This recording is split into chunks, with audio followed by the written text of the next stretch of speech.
Eukaryotes, अभी हम पढ़ रहे हैं प्रोकैरियोट्स की।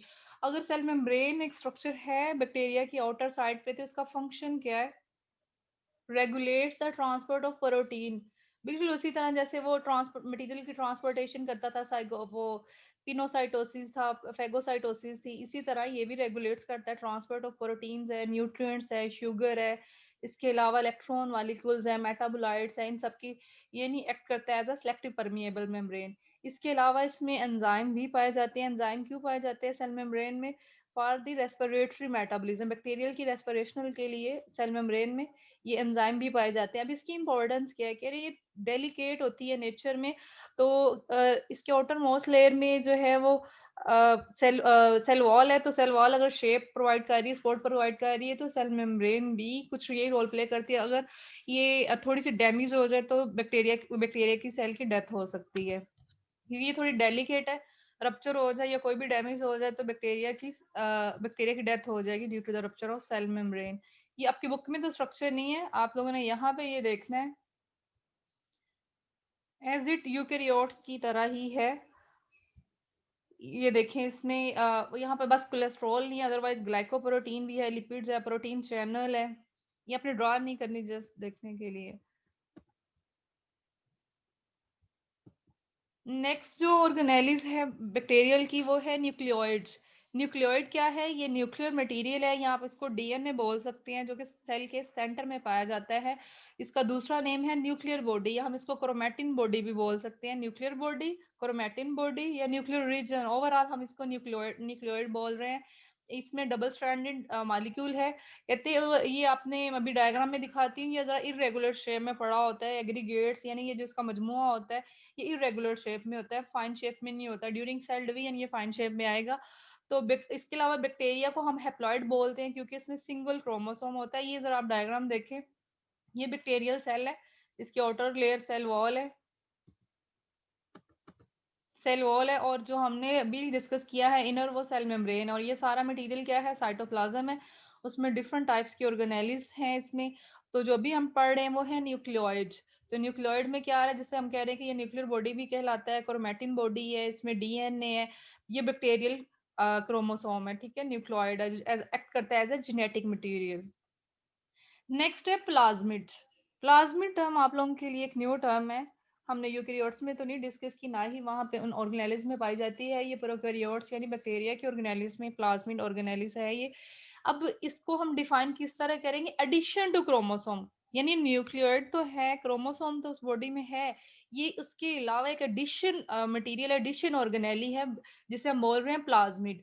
और इसकी शेप कैसी है? ये सर्कुलर होता है, सर्कुलर शेप अभी हम देखते हैं डायग्राम में।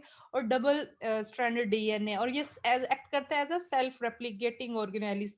जिस तरह आपने माइटोकॉन्ड्रिया और क्लोरोप्लास्ट का कहा था कि उनका अपना एक डीएनए, और वो सब और एक्ट करते हैं एज अ सेल्फ रेप्लिकेटिंग, तो ये भी सेल्फ रेप्लिकेटिंग है। अब देखिए जो उसका न्यूक्लियोइड है, पीछे हमने बात की है ना क्रोमोसोम है, ये एक्स्ट्रा क्रोमोसोम है। लेकिन जो प्रीवियस हमने डिस्कस किए हैं वो तो उसकी जेनेटिक मटेरियल के लिए और आगे नेक्स्ट जनरेशन में ट्रांसफर होगा, उसकी ग्रोथ के लिए जरूरी है, मेटाबॉलिज्म के लिए जरूरी है। लेकिन प्लाज्मिड ना ही ग्रोथ के लिए जरूरी है, ना ही मेटाबॉलिज्म के लिए। It is not essential for growth and metabolism. Difference आ जाता है, differentiate between nucleoid and plasmid.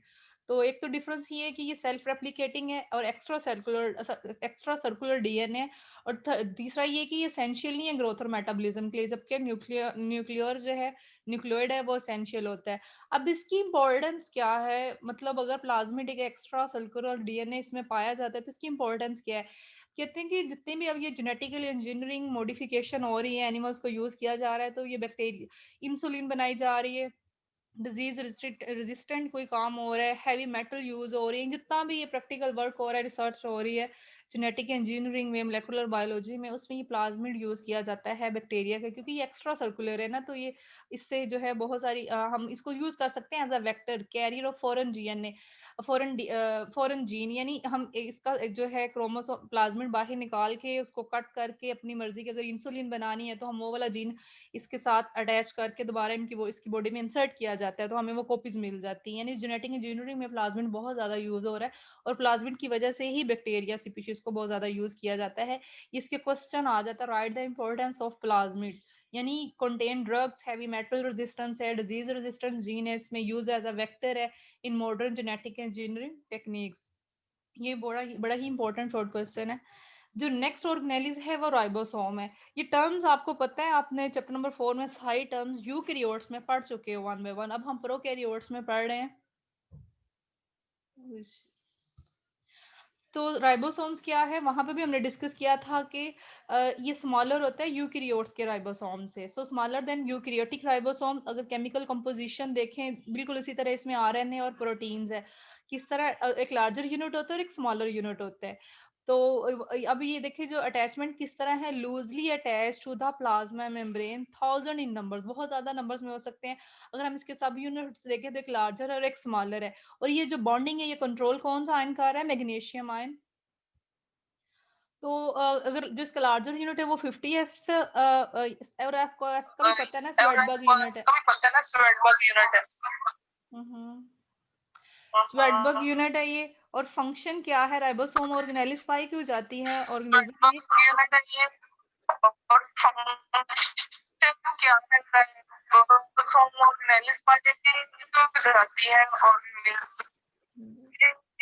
Wait,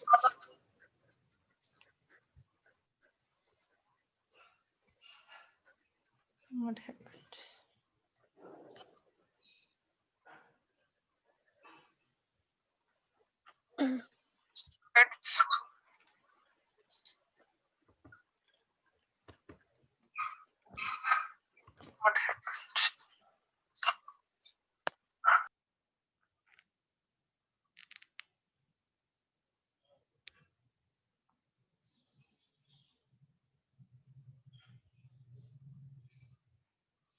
हाँ जी, राइबोसोम्स पाया क्यों जाता है, ये ऑर्गेनेलिस क्यों होती है सेल में, for the synthesis of protein. जो प्रोटीन बननी है, प्रोटीन्स राइबोसोम्स की वजह से ही बनती है। किस तरह बनती है, वहां पे हमने डायग्राम देखी थी, किस तरह मैसेंजर आरएनए के साथ लार्जर और स्मॉलर सब यूनिट्स जो हैं वो अटैच होते हैं और इस तरह ये आगे इनकी ट्रांसलेशन होती रहती है और प्रोटीन बनती है। ये आपने एस्ट में बता रही थी स्वेडबर्ग यूनिट, आपने पीछे इसकी एब्रीविएशन पढ़ी थी।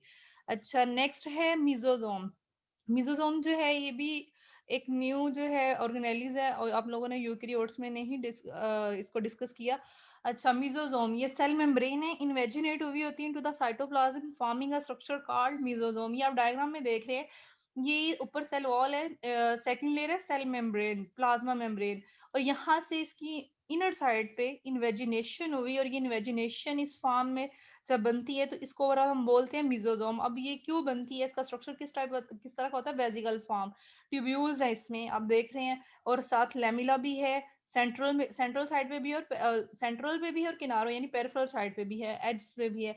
अब इसका फंक्शन क्या है, ये मिजोजोम क्यों पाई जाती है बैक्टीरियल सेल में, for DNA replication, cell division में, एक्स्ट्रा सेलुलर एंजाइम्स एक्टिविटी में, और रेस्पिरेशन में, रेस्पिरेटरी एंजाइम्स एक्टिविटी में, ड्यूरिंग एरोबिक रेस्पिरेशन।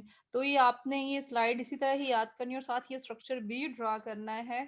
अगर नहीं है तो इसको यहाँ पे स्क्रीनशॉट लेके इसको ड्रा करना है। अगर आप लोगों की बुक पे नहीं है तो इसका स्क्रीनशॉट ले लें, इसको आप लोगों ने ड्रा करना है। जब ये क्वेश्चन आएगा तो आपने साथ इसकी लेबलिंग करनी है।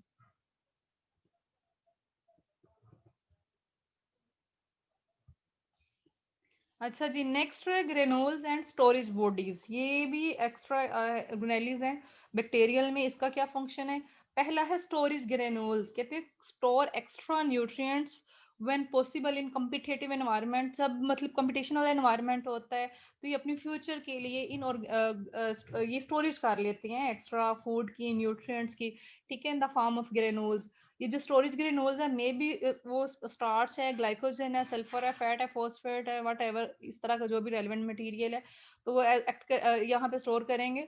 इसके अलावा जो वेस्ट मटेरियल, अल्कोहल है, लैक्टिक एसिड है, एस्टिक बॉडी है, वो भी इसमें स्टोर करके बाद में थ्रू एक्सोसाइटोसिस बॉडी से रिलीज कर देंगे।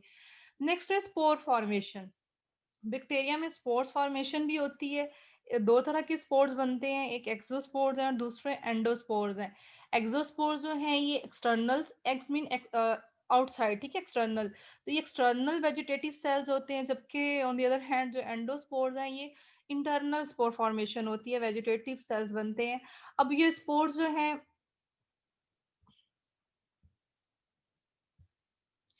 अब ये जो स्पोर्स बन रहे हैं ये मेटाबॉलिकली डोर्मेंट बॉडीज होती हैं और प्रोड्यूस होती है at late stage of cells growth, यानी अर्ली स्टेज पे नहीं, लेट स्टेज पे जाके ये जो है ये ग्रोथ होती है और रेजिस्टेंट होते हैं। अब ये जो स्पोर्ट्स हैं ये एक्टिविटी क्या शो करते हैं?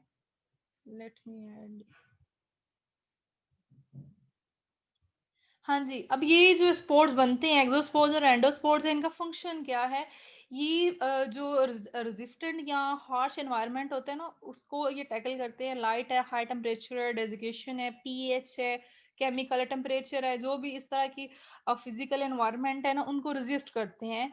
और under unfavourable condition they germinate and form vegetative cells. जब जब जैसे ही उन्हें ये वैसे डोरमेंट लिखा हुआ है कि ये डोरमेंट स्टेट्स है, लेकिन जैसे ही इनके अकॉर्डिंग इनको फेवरेबल कंडीशंस मिल के ये जर्मिनेट करेंगे। ये आप डायग्राम में देखें, ये इनर साइड पे बना है तो ये एंडोस्पोर है, ये आउटर साइड पे बना है बैक्टीरियल सेल के तो ये एक्सोस्पोर है।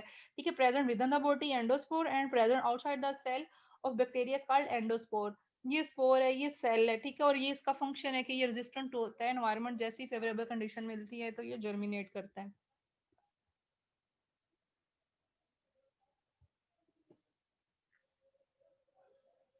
हाँ जी, नेक्स्ट है सिस्ट।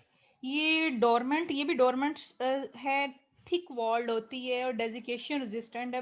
मतलब इसका भी थोड़ा बहुत स्पोर्ट की तरह ही फंक्शन है। ये रेजिस्टेंट होती है, ये भी एनवायरनमेंट के फिजिकल जो भी डिजास्टर वगैरह होती है। डेवलपिंग, अब ये कब डेवलप होती है? डेवलपिंग ड्यूरिंग डिफरेंशिएशन, यानी जब वेजिटेटिव सेल्स बन जाते हैं आफ्टर मेचोरेशन, जब वो डिफरेंशिएट होंगे तब ये बनती है। और ये जर्मिन, और इसको भी फेवरेबल कंडीशन चाहिए फॉर जर्मिनेशन। और जबकि जो पीछे स्पोर फॉर्मेशन है वो हीट रेजिस्टेंट होते हैं, सिस्ट हीट रेजिस्टेंट नहीं होते। ये आपने अगर इसकी डायग्राम बनानी हो तो इस तरह ये वेजिकल फॉर्म में इसकी डायग्राम ड्रा कर सकते हैं।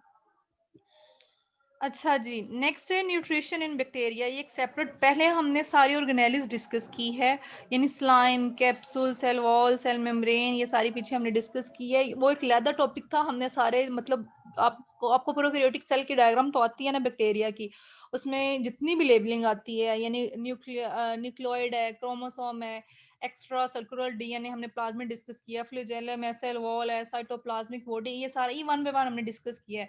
ये एक सेपरेट टॉपिक है। जो नेक्स्ट टॉपिक है वो है कि न्यूट्रिशन इन बैक्टीरिया। बैक्टीरिया अपनी खुराक, यानी न्यूट्रिशन के लिहाज से बैक्टीरिया को कितने ग्रुप्स में डिवाइड किया गया है और कौन कौन से वो ग्रुप्स हैं। हर बैक्टीरिया का अपना mode of nutrition, obtaining of food जो है वो डिफरेंट है, इस लिहाज से हमने बैक्टीरिया को डिवाइड किया है। अगर हम देखें न्यूट्रिशनल टाइप्स बैक्टीरिया की, तो जो मेन है वो बेसिकली टू ग्रुप्स हैं, एक ऑटोट्रोफ्स हैं और दूसरे हेटरोट्रोफ्स हैं। और इन वर्ड से तो आप फेमिलियर ही हो कि ऑटोट्रोफ्स वो होते हैं जो अपनी फूड जो है वो खुद प्रिपेयर करते हैं, और हेट्रो वो होते हैं जो फूड के लिए किसी दूसरे ऑर्गेनिज्म पे डिपेंड करते हैं।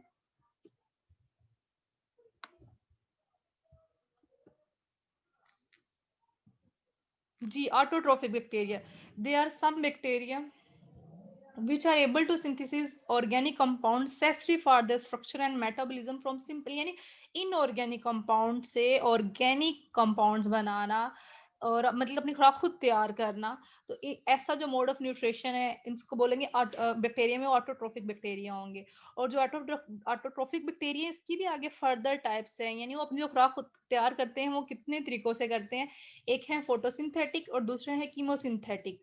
और जो फोटोसिंथेटिक है और कीमोसिंथेटिक है इसके आगे हम जो है वो टाइप्स पढ़ते हैं। फोटोसिंथेटिक में नॉन फोटोसिंथेटिक भी आ जाएंगे। Let me forward it. ये देखिए ऑटोट्रोफिक बैक्टीरिया को इलेक्ट्रॉन माइक्रोस्कोप के अंदर देखा तो उनकी इस तरह की शेप है। अच्छा जी, हमने आगे कहा कि जो ऑटोट्रोफिक बैक्टीरिया वो उनकी टू टाइप्स हैं। जो पहला है वो है फोटोसिंथेटिक। फोटोसिंथेटिक जो है प्लांट्स के लिए भी आप वर्ड यूज करते हो तो सेम इनका भी इसी तरह। ये जो है कोकाए भी इसमें आ जाते हैं, स्पाइरिलम भी आ जाते हैं, और ये जो है कुछ एनारोब्स भी हैं जो कि अपनी फूड खुद प्रिपेयर करते हैं in the presence of light. और वो और उसमें जो वो ये जो अपनी खुराक खुद तैयार करते हैं फोटोसिंथेटिक बैक्टीरिया होते हैं, वो सल्फर को यूज करते हैं where hydrogen sulphide is normally present. H2S जो है ना वो in the instead of oxygen. ठीक है, ये H2S यूज करते हैं। तो जो एग्जांपल्स यहाँ पे लिखी हुई हैं, टू टाइप्स की एग्जांपल है बैक्टीरिया की, एक पर्पल सल्फर बैक्टीरिया होते हैं और एक ग्रीन सल्फर बैक्टीरिया होते हैं। जो अपनी खुराक खुद तैयार करते हैं। ये भी क्वेश्चन में आपको पता चल जाएगा। So they form contain and carotenoids molecule भी इनमें होते हैं, यानी ये एक्ट करते हैं एज अ फोटोसिंथेटिक पिगमेंट्स होते हैं जो हेल्प करते हैं as the later chlorophyll. The pigments under the light microscope appear to be uniformly distributed in the cytoplasm. अगर हम इसको अंडर इलेक्ट्रॉन माइक्रोस्कोप देखें तो ये विजिबल नजर आते हैं ना, डिस्ट्रीब्यूट हुए होते हैं, फैले हुए होते हैं साइटोप्लाज्म में। हाइड्रोजन कंबाइन करता है सल्फर के साथ, ठीक है, और एक्सक्रीट करता है ये आगे मतलब फूड बनाता है। ये आप इक्वेशन में देखें, हम कह रहे हैं कि H2SO यूज होगा, हाइड्रोजन सल्फर सल्फर साथ कार्बन डाइऑक्साइड है, in the presence of light है, ये मिलके ये रिएक्शन दिखा रहे हैं, ये मिलके क्या बनाएंगे, ऑर्गेनिक फूड बना रहे हैं। कोई भी मॉलिक्यूल है, ग्लूकोज है, जो भी CH2 है, साथ सल्फर रिलीज होगी और वाटर मॉलिक्यूल बनेगा। जैसे आप फोटोसिंथेसिस में देखते हैं प्लांट्स में कि वहां पे ऑक्सीजन और कार्बन डाइऑक्साइड यूज होती है in the presence of light, और क्लोरोफिल मॉलिक्यूल होता है। तो उसकी क्या होता है, उसमें ग्लूकोज बनता है, साथ उसमें ऑक्सीजन रिलीज होती है। लेकिन यहाँ पे ऑक्सीजन नहीं यूज हुई, हाइड्रोजन सल्फर यूज हुआ है, तो रिलीज कौन सी गैस होगी, सल्फर, और साथ वाटर मॉलिक्यूल बनेगा। कुछ नॉन सल्फर पर्पल और ब्राउन में बैक्टीरिया भी होते हैं, वो पाए जाते हैं ज्यादातर इन द, यानी mostly in the mud and stagnant water, जो खड़ा हुआ पानी होता है ना, बदबूदार। लाइट इज स्टिल, और इसमें भी लाइट जरूरी है फॉर देयर फूड प्रिपरेशन, यानी as a source of energy use होगी। तो सेकंड जो बैक्टीरिया है वो है कीमोसिंथेटिक बैक्टीरिया। अब इनमें लाइट नहीं यूज होगी, यानी हाइड्रोजन सल्फर या इस तरह का कोई मॉलिक्यूल यूज नहीं होगा, यहाँ पे केमिकल्स यूज होंगे। दे आर नॉन, अब ये नॉन फोटोसिंथेटिक है, वो फोटोसिंथेटिक थे। हम अभी ऑटोट्रोफिक बैक्टीरिया की ही टाइप्स पढ़ रहे हैं। जो फोटोसिंथेटिक ऑटोट्रोफ्स हैं, इनको हम नाइट्रीफाइंग बैक्टीरिया भी कहते हैं। इनमें पिगमेंट्स नहीं है, वहां पे कैरोटीनॉइड्स पिगमेंट्स भी थे, इनमें पिगमेंट्स नहीं पाए जाते। ये क्या करते हैं, they get energy for food synthesis by the oxidation of certain inorganic, यानी ऑक्सीडेशन करते हैं अमोनिया की, वहां पे हाइड्रोजन सल्फर और कार्बन डाइऑक्साइड यूज हो रहा है in the presence of light, और कैरोटीनॉइड पिगमेंट्स भी है। यहाँ पे ऐसा इस तरह नहीं है। यहाँ पे जो इनऑर्गेनिक मॉलिक्यूल्स हैं वो अमोनिया है, नाइट्राइड्स है, फेरस आयरन है, इसलिए इनको नाइट्रीफाइंग बैक्टीरिया भी कहते हैं। ये शेप दिखाई हुई है जो कीमोसिंथेटिक बैक्टीरिया होते हैं। अच्छा जी, नेक्स्ट है हेट्रोट्रोफिक बैक्टीरिया। ये अपनी खुराक खुद तैयार नहीं करते, प्रिपेयर नहीं करते, ये डिपेंड करते हैं दूसरे ऑर्गेनिजम्स पे, दूसरे माइक्रो ऑर्गेनिज्म पे, लाइक यीस्ट है, मोल्ड्स है। They are organic carbon as a food, ठीक है, एज अपोज टू, लेकिन यानी उस हेट्रोट्रोफिक एल्गी की तरह नहीं है, सनलाइट यूज नहीं करेंगे। Are found in where every type of water. Detecting heterotrophs in water is done by using a method, यानी जिस तरीके से ये फूड प्रिपेयर करते हैं ना, वो हेट्रोट्रोफिक प्लेट, ये हेट्रोट्रोफिक प्लेट में आ जाता है। अच्छा, ऐसा करें, आज के लेक्चर के लिए जो है वो ऑटोट्रोफिक बैक्टीरिया तक ही करें। उसके हमने दो टाइप्स पढ़ी है, फोटोसिंथेटिक और कीमोसिंथेटिक। तो नेक्स्ट लेक्चर में हम ऑटोट्रोफिक को डिस्कस करेंगे, मोड ऑफ न्यूट्रिशन है जो।